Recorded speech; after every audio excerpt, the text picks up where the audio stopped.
Hi, this is Catherine Moore, and I'm going to be discussing the film Gifted Hands, the Ben Carson story. This movie stars actor Cuba Gooding Jr., who plays the character of a very successful pediatric neurosurgeon who is determined to save the lives of a set of young twins joined at the brain. The movie begins with a couple asking Ben to fly to Germany to perform a surgery that has never been done before and will most likely end in the death of one of the twins. Ben accepts the challenge to do the cranial separation, but is determined to save the lives of both twins. While researching ways to make a miracle, the movie flashes back to Ben's childhood in the 1960s, where times were very much different than today. Ben and his brother didn't have a lot, but their mother worked hard as a cleaning lady and babysitting in order to pay the bills. They moved to Detroit, where Ben was picked on and called dumb. And he began to also call himself dumb, but his mother knew better and molded him and his brother into successful men by constantly telling them that they were capable of doing anything they set their mind to and not settling for failing or middle of the line grades, but encouraging them to the top, which is where Ben ended up. By forcing Ben to read every day, even though she couldn't, he learned things that kids his age did not know. It was very sad. One day after winning the spelling bee in the 8th grade, the teacher actually stood up and shamed the white children for not doing better. She pointed out how Ben was a disadvantaged colored boy with no father and should not have exceeded them. His mother was furious and actually changed Ben's schools again. She wanted him to be appreciated and treated the way that he deserved to be treated. His mother was a hero in the sense that she almost had a nervous breakdown, trying to recover from a traumatic divorce, yet continued to be the mother that they needed. At one point, she even admitted herself into a psychiatric facility due to overwhelming suicidal thoughts. Growing up, she was an orphan who married a man at the young age of 13 and had 2 boys by him, later to find out that he had another wife and family. She had no self-esteem and felt that she was dumb herself because she could not read, but she kept the secret hid well from her boys. When they would ask her for help with a word, she would tell them that she didn't have her eyeglasses and ask them to sound it out. This changed after she was discharged from the hospital and returned back to her boys and home and life as a cleaning lady.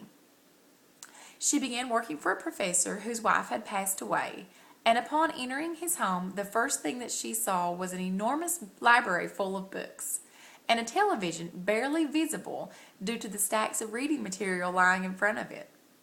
This inspired her to send her boys to the library and to limit their television to 2 programs each per week. They were to spend their spare time reading and preparing book reports that they would report off to her at the end of each week. She had a great respect for the professor, and he was kind enough to teach her to read. After Ben got a little older and in with a new crowd of friends, we saw different sides of his personality. We learned that he had a powerful temper, but he was also very spiritual, which was another attribute instilled in him by his mother. We saw Ben secretly buy a knife from a boy off the street, leash out at his mother, and actually stab a fellow classmate with the knife, which thankfully broke off on his belt. Thinking that he could have killed the boy, he prayed that God would take his temper away, and he clung to his Bible. The movie skipped forward to Ben's college days, where he met his future wife, who gave him the advice to skip class when he was struggling with his grades and to simply read, which is what he did best, thanks to his mother.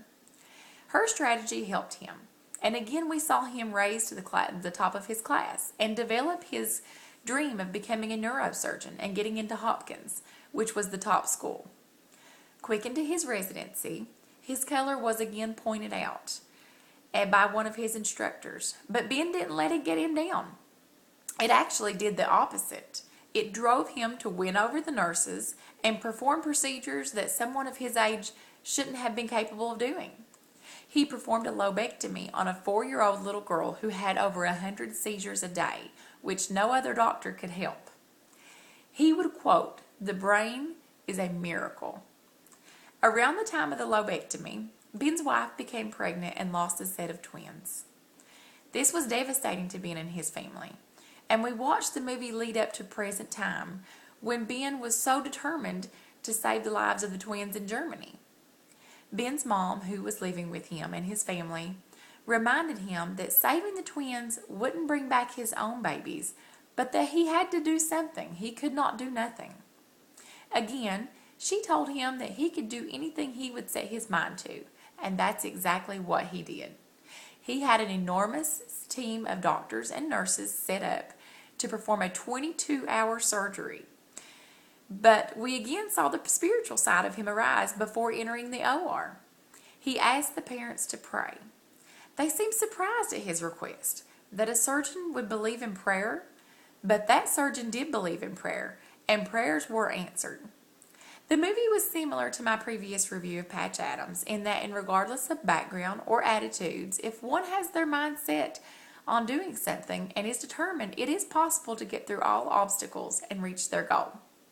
Ben was a poor boy with a determined mother that pushed him to be a determined man who saved lives.